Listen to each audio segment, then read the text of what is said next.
Welcome, my soft-thinking listener. You've found yourself in the company of the sleepy sloth once again. A slow, scientifically minded fellow who enjoys facts, electric vehicles, and things that hum quietly beneath the surface of human attention. I must tell you something before we begin. Today, I consider myself a scientist in the very slow unfolding of automotive history, specifically the kind that involves companies that exist quietly in the background, sometimes called startups. A scientist wannabe who is almost always correct, except for those few times when I am not. But even then, I prefer to drift gently onward, rather than fuss over it. Because what truly matters is the information itself. Before I start, please, let me know. What is the most boring thing you would secretly love hearing about? Let me know gently, in the comments. Now, let us begin today's episode of Byton, a company whose story begins quietly in the year 2016. No one asked for this. And yet, here we are. The founding of Byton took place in the softly industrial city of Nanjing, China, where the company was first christened Future Mobility Corporation, or FMC for short, which is a rather formal way to say that some engineers and investors decided to pursue a dream of electric automobiles. Founders Daniel Kirchert, who had previously spent his contemplative hours at Infinity, and Karsten Breitfeld, who had contributed his own measured diligence to the BMW i8 project, came together in a union of slow-planned ambition. They were backed by a series of Chinese investors, most notably Harmony Auto and the state-owned FAW, which provided the quiet financial hum necessary for such ventures. Let us float gently onward. The global headquarters settled itself in Nanjing, China, not moving very far from the original office, which allowed for a calm consistency in operations. Meanwhile, for reasons that are barely noticeable but somehow important, Byton also opened a North American R&D center in Santa Clara, California, a place that hums with the quiet energy of other technological endeavors. And then, a slow little detour. For this extra interesting fact, the company also thought it wise to establish a German engineering center in Munich, Germany, where engineers could engage in methodical, almost ceremonious technical development. All of this may feel uneventful. And that is just perfect. It is the kind of meticulous, quietly orchestrated growth that makes one want to yawn slowly and think about circuits and designs in a very unhurried way. Each location, each office, each funding source contributes to a subtle lattice of facts, interconnected, yet so gently that the human mind may barely notice. There is no rush here, no crescendo of importance, just the soft, constant unfolding of corporate presence across 3 continents. And so, drifting softly into the year roughly 2017 of our time, Byton gently shed its original name, Future Mobility Corporation, and quietly embraced a new identity, simply as Byton. The act of rebranding was not a loud proclamation, but rather a deliberate, almost ceremonial step, like a slow unfurling of a leaf in the soft morning light. There is something oddly satisfying about a company taking a pause, even in the bustling world of automobiles, to consider what name might best carry its quietly ambitious dreams forward. At the same time, engineers and designers began to turn their attention to something called the M-Byte, a prototype SUV that would emerge from the soft hum of ideas and sketches, an object of both mobility and contemplation. Let us float gently onward. As the design team, comprised of former minds from BMW and Tesla, slowly brought their measured expertise to the task, their past experiences folding into the quiet canvas of Byton's vision. Each line, each contour, each measurement was considered with a deliberate slowness, as though the world might wait while an SUV was imagined into being. And then, a slow little detour. For this extra interesting fact, Karsten Breitfeld, who had already co-founded this gentle venture, assumed the role of CEO, quietly guiding the company's soft trajectory through the gentle currents of global automotive trends. The board of directors, another collection of softly influential figures with international backgrounds, offered their unobtrusive guidance, like leaves barely stirring in a calm forest breeze, each decision a tiny nudge rather than a thunderclap of change. Meanwhile, Byton's first concept planning took shape in a meditative, almost hushed manner, envisioning a vehicle that would merge the understated luxury of an SUV with a focus on technology that could hum quietly beneath the skin of everyday life, its screens and sensors tucked into the cabin with the subtlety of shadows in the late afternoon. Every step, every sketch, every whispered debate among the team seemed to flow slowly, deliberately, as if the act of imagining a future vehicle was itself a lullaby, a soft reassurance that progress need not be hurried, and that even the hum of innovation can feel like the gentle patter of rain on mossy stones. You may not care. And that is entirely acceptable.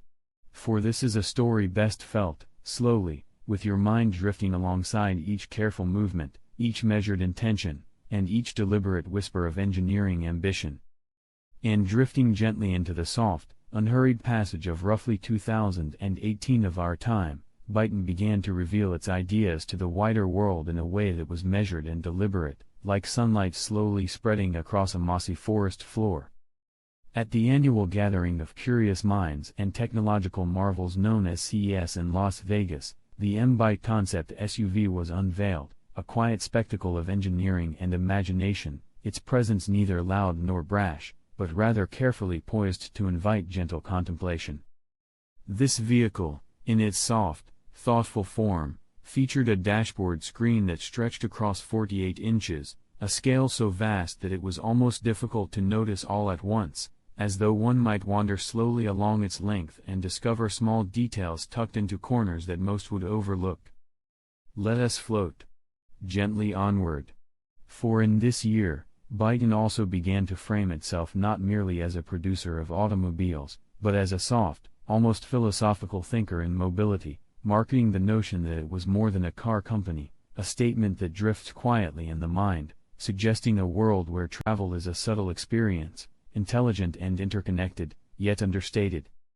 Meanwhile, the K-Byte concept sedan emerged, its design sleek, deliberate, and methodical, wrapped around sensors for autonomous driving, technology so precise it could whisper rather than shout, nudging the vehicle along paths with an almost imperceptible hand. But first, a slow little detour. For this extra interesting fact, Byton partnered with Aurora, a company specializing in self-driving technologies, joining forces in a slow, collaborative rhythm to explore the delicate choreography of vehicles that guide themselves, almost like a leaf drifting downstream, untouched by hurry. Investor interest quietly accumulated, over $500 million in gentle financial support flowing in, including key investment from the Chinese state-owned FAW, whose participation was steady and reassuring, like a soft hum beneath the louder motions of daily business. Simultaneously, construction began on Byton's first manufacturing facility in Nanjing, each brick and beam placed in thoughtful cadence, creating a space where ideas could become tangible, slowly, deliberately. And in this same contemplative spirit, Byton softly articulated its ambitions to reach across continents, intending to share its creations not just in China, but also in Europe and the United States, a vision that stretches gently outward, like mist curling over distant hills, carrying with it the promise of quiet mobility, methodical design, and careful technological dreaming, all unfolding at a pace meant to soothe rather than startle, allowing the mind to drift alongside each carefully considered step. And as we drift softly into the gentle unfolding of roughly 2019 of our time, Byton moved forward with a quiet deliberation that is almost meditative, like watching dew slowly form on the tender tips of moss in a secluded forest. At the softly luminous gathering of CES Asia, the near-production version of the M-Byte was revealed, an event that hummed quietly with technical anticipation, though without the clamor one might expect. The vehicle, now edging closer to tangible reality, displayed subtle refinements along every panel, every curve, and every seam, a careful dance of design and engineering that seemed to move at the pace of thoughtful reflection rather than abrupt progress. Let us float gently onward. The interior of the M-Byte, in particular, drew attention for its user-centric design, a phrase that itself implies a long, considerate study of human interaction with technology, where screens, controls, and seating arrangements were orchestrated to cradle the occupant in ease, as if each element were a soft note in a lullaby composed of switches, touchscreens, and softly illuminated surfaces.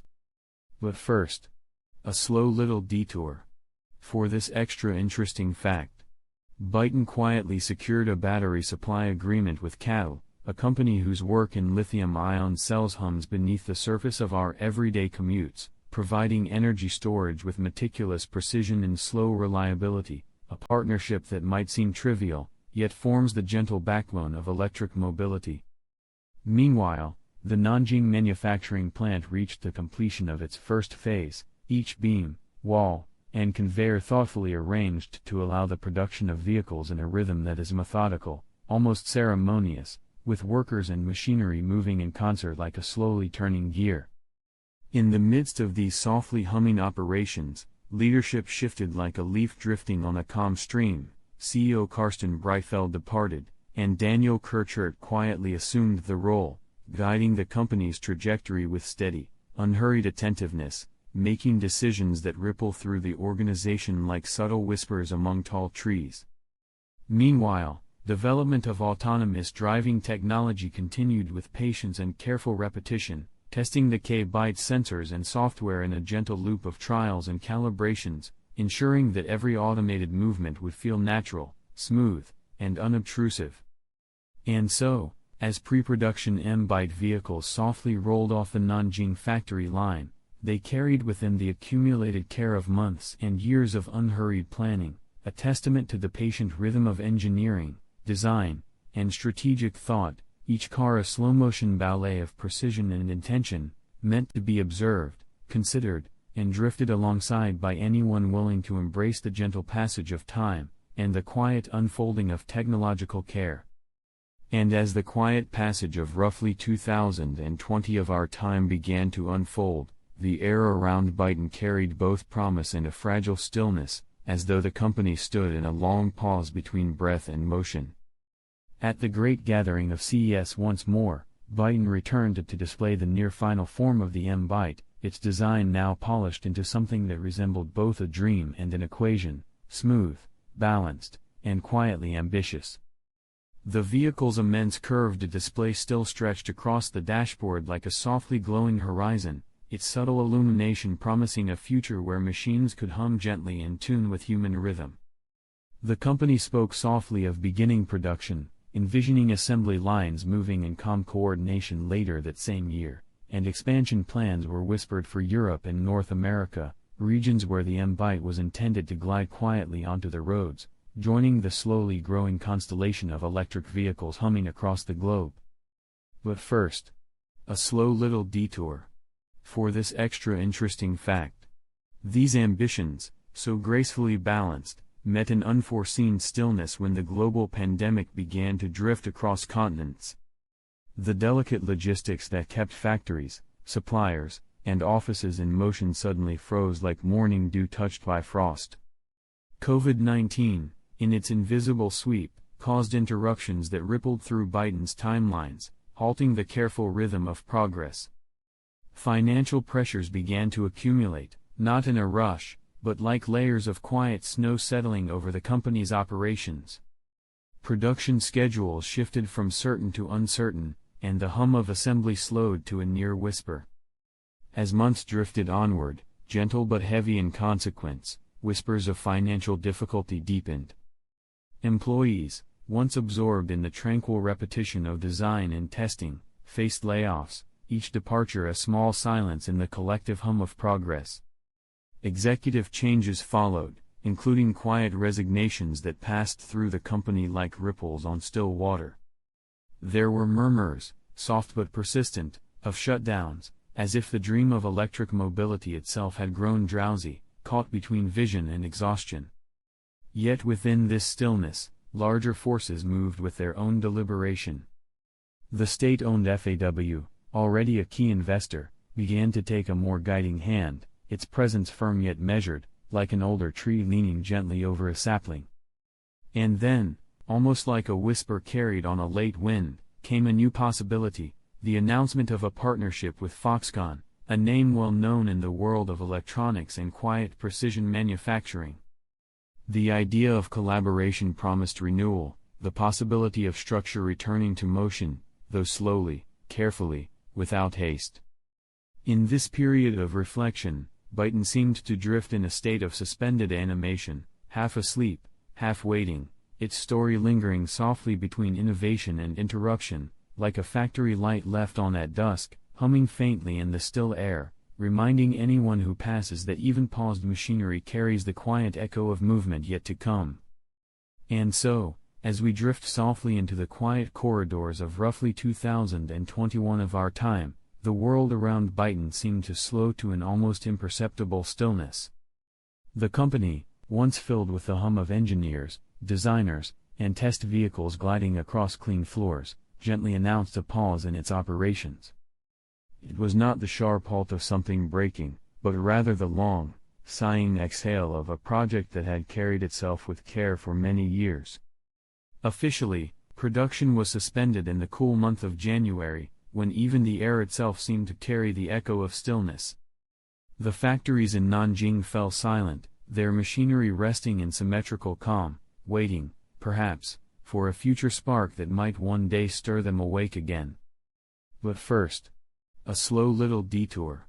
For this extra interesting fact. Although the M-Byte had reached a stage where prototypes stood ready, waiting patiently in the half-light of showrooms and test bays, no deliveries ever made their way into the hands of customers. Orders remained unfulfilled, like letters never sent, their meaning still preserved in potential. Discussions began anew with Foxconn, the quiet manufacturing giant known for its role in bringing to life so many electronic devices of our modern world. An agreement was signed, softly, as if to rescue the dream that had not quite faded but had rather fallen into a deep sleep.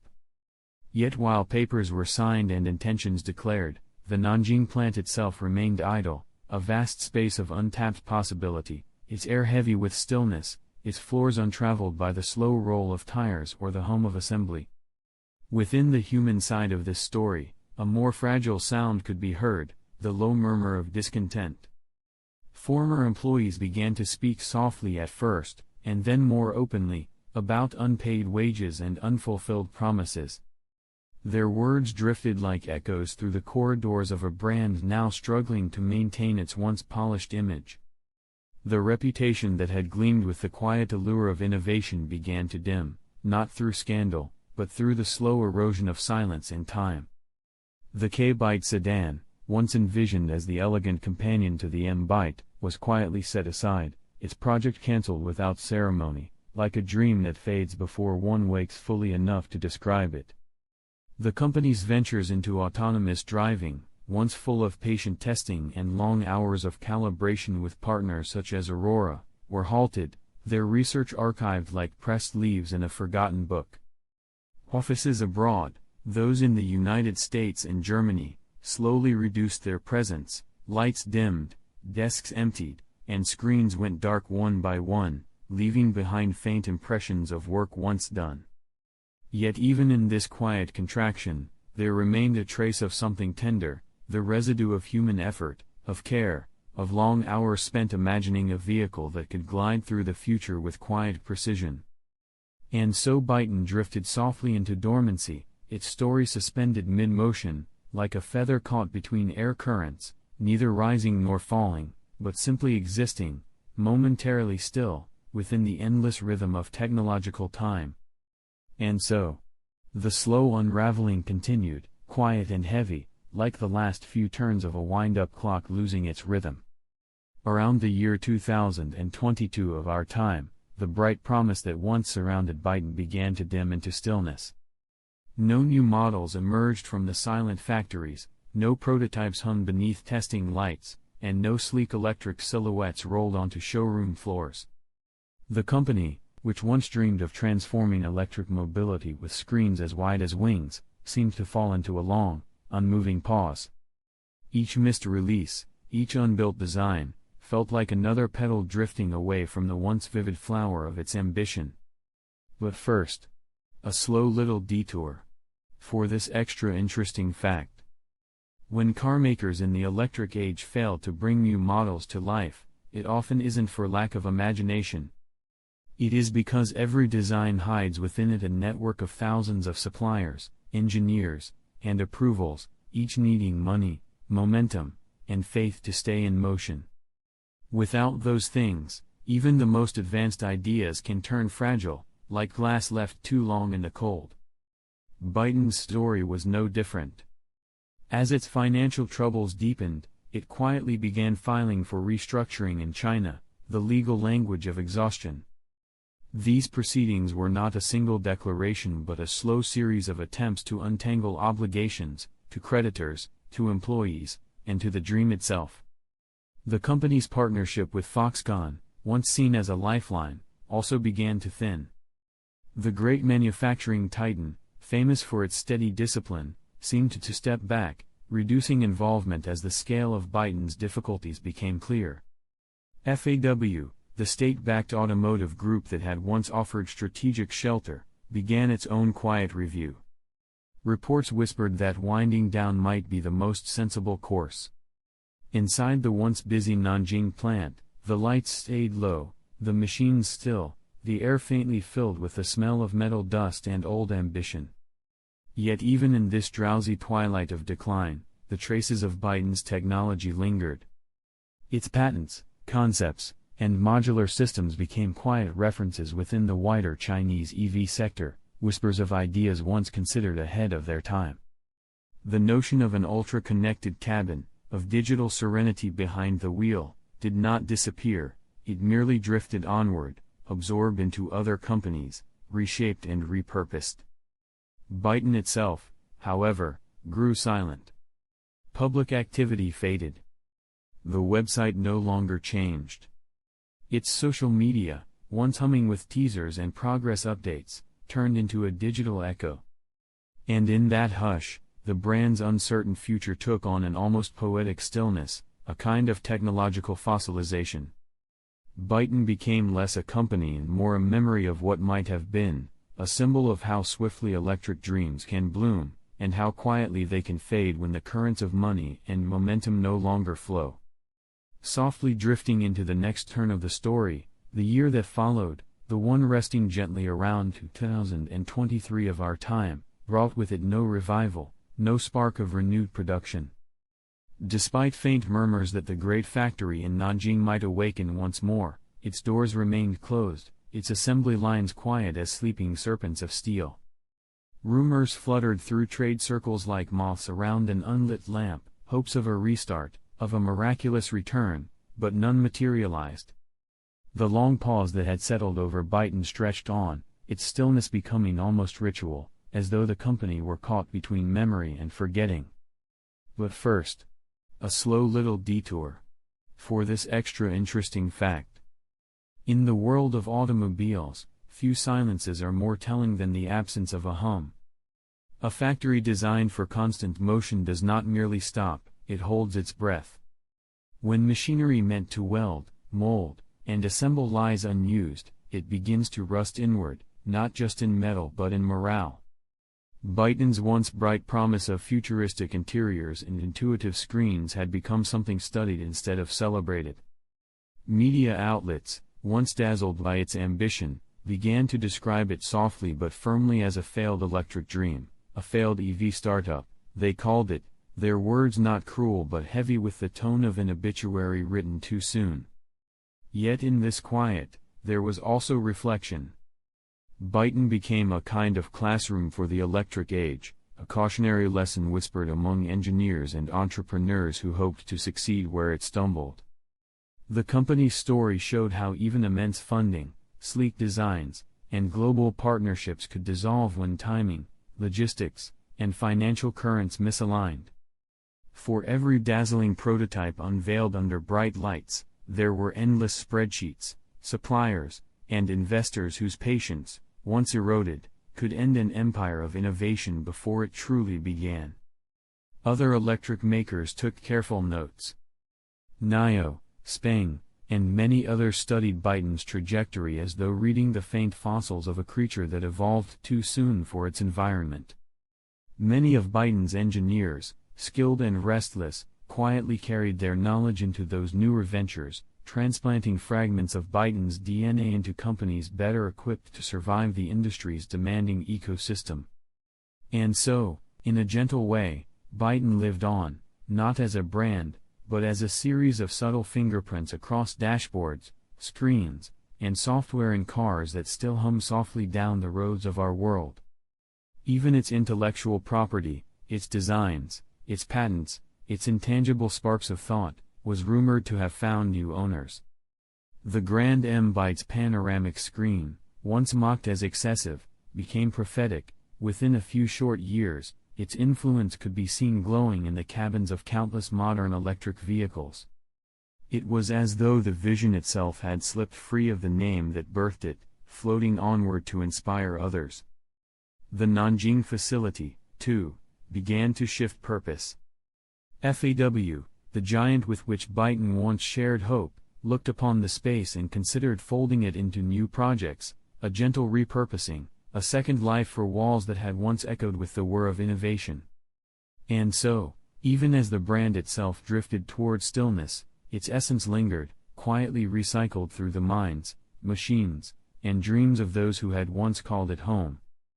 The story did not end abruptly, but rather, dissolved into the hum of other engines, other lights, and other dawns. Softly, as though tracing the fading echo of a forgotten melody, the story drifted onward into what we now call around the year 2024 of our time. By then, the once vivid name of Byton had all but dissolved into the quiet hum of memory. There was no relaunch, no spark of revival glinting on the horizon. The company's online home, once sleek and full of promises, had gone dark, its official website quietly slipping offline, like a signboard gently taken down after the visitors had long stopped coming.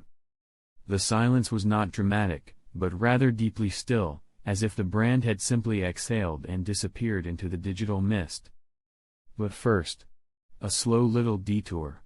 For this extra interesting fact.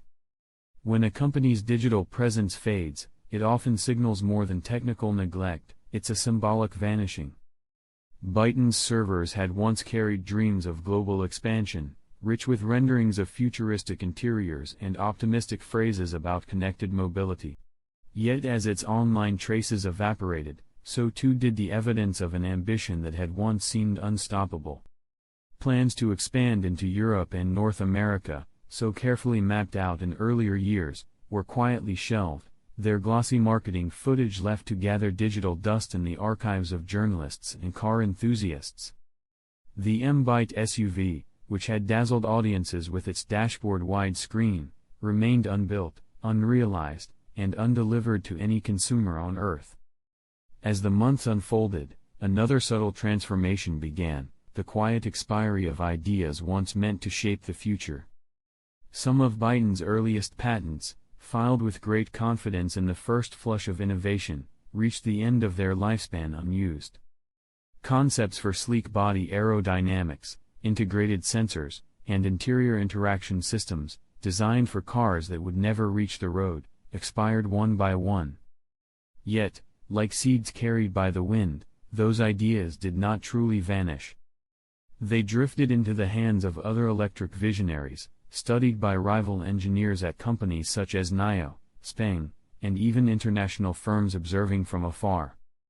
The abandoned K-Byte sedan, once a sculptural promise of autonomous grace, lay dormant in concept archives, its design lines admired only in photographs and digital renderings. Still, the sensor arrangements, aerodynamic forms, and AI-driven cockpit layouts it introduced were studied carefully across the industry. Some of its thinking quietly lived on in other vehicles, ones that learned from Byton's overreach but borrowed its subtle brilliance. In the wider landscape of electric dreams, Byton's name became a case study, a cautionary tale whispered in the halls of business schools and engineering faculties. Professors in China and beyond dissected its journey, how a brand hailed as the Tesla of China could rise so swiftly and vanish so quietly. Scholars compared it to Faraday Future, another electric hopeful that had struggled under similar weights of ambition and capital pressure. Together, these stories formed a map of what could go wrong when vision races faster than cash flow. The engineers who once filled Byton's luminous offices in Nanjing and Munich had long since scattered. Their talents did not fade but flowed outward, enriching dozens of other electric vehicle companies. Some went to the very rivals that had once watched Byton with envy, others joined research institutions, bringing with them a quiet trove of lessons about design, failure, and persistence. Even within FAW, the state-backed automotive giant that once held Byton under its wing, the focus had shifted. Energy and funding were redirected toward Hongqi and Bestune, two brands still alive and humming with activity. And so, in the soft hush of around 2024 of our time, Byton existed only in reflections, its story studied, its lessons quoted, its name remembered not for the cars it built, but for the ones it almost did. It became part of the wider current of electric history, a gentle reminder that even the brightest sparks can fade if not carefully tended, and that innovation, like light, must have both energy and endurance to truly travel far. Softly, like a whisper drifting through the archives of modern memory, the story of Byton lingered into around the year 2025 of our time. By then, it had become not a company, but a chapter, one tucked neatly into the quiet shelves of industrial retrospectives and historical surveys. Analysts and historians spoke of it gently, with that particular blend of wistfulness and respect reserved for dreams that reached beautifully but fell just short of their own horizon. Byton was now officially catalogued among the defunct EV startups, its name recorded alongside other fallen pioneers from the electric revolution's first great surge. It was no longer a brand that promised the future, but rather a soft echo of what the future once promised. But first, a slow little detour. For this extra interesting fact. The very concept of being labeled defunct is less an ending than a transformation. In industrial terms, it means that the corporate entity no longer operates, but in cultural terms, it means the idea has entered history. Byton's designs, particularly the vast 48-inch dashboard screen of its M-Byte prototype, continued to inspire fascination. Even years after production halted, that single design gesture, the sweeping glass interface curving across the driver's field of vision, was remembered as a symbol of what car interiors could become, not just machines for travel, but serene digital sanctuaries on wheels. Automotive historians noted it as one of the earliest clear expressions of a smart living room philosophy in vehicle interiors, something that would later ripple quietly into other electric brands and even into legacy automakers. Across China, and in a few scattered international design museums, a handful of surviving prototypes remained, sleek, dusted, and still gleaming faintly beneath protective covers. Some were displayed privately by former partners or institutions that had participated in Byton's journey, others rested in climate-controlled storage facilities in Nanjing, where the company's old manufacturing plant once hummed with preparation. These cars, though they never carried customers, had become artifacts, collectors' treasures in the making. The combination of their rarity, their technology, and their symbolic weight made them valuable not as vehicles, but as objects of narrative. Each one represented an intersection of optimism, design, and the fragility of industrial dreams. In the marketplace of ideas, Byton's corporate legacy began to take on a new shape. Business schools and EV analysts referenced its rise and fall as a soft but powerful cautionary tale, a reminder of how vision must balance delicately with practicality, and how even the best ideas can be undone by the weight of logistics and finance. Byton had reached too far, too fast, seeking to redefine mobility before building a stable foundation beneath it. The company's ambition had been immense, its funding equally so, and yet, as historians quietly noted, scale alone does not guarantee survival in the electric age. Still, the story of Byton was not one of complete loss. Its human legacy, the engineers, designers, coders, and dreamers who once filled its offices, continued to ripple through the industry. Many had gone on to new ventures, bringing with them lessons about battery management, user interface design, and the subtle ergonomics of electric travel. They became contributors to the success of later firms, NIO, Spain, and even global collaborations that shaped cars far beyond China's borders. In this way, Byton lived on through the hands and minds of those who once believed in it most. And as the industry looked back from the quiet distance of 2025, Byton took its place in the larger mosaic of the electric vehicle boom that had surged between roughly 2016 and the early years of the next decade. That period was often called the Great EV Dawn, a time of brilliant ideas and fragile business models, when dozens of hopeful brands raced toward an electrified tomorrow. Byton's role within that era was poetic, not a failure, but a fragment of momentum that helped push the entire world of electric mobility forward. Its story, softly glowing in retrospect, became less about collapse and more about contribution, a reminder that even short-lived sparks can illuminate the path for those who come after. You may not care. And that is completely fine. Because what truly matters is that these details exist, and that you, dear listener, are drifting along with them. If your eyes are closed, if your thoughts are drifting, then my job here is done for today. Thank you for spending this unremarkable moment with me.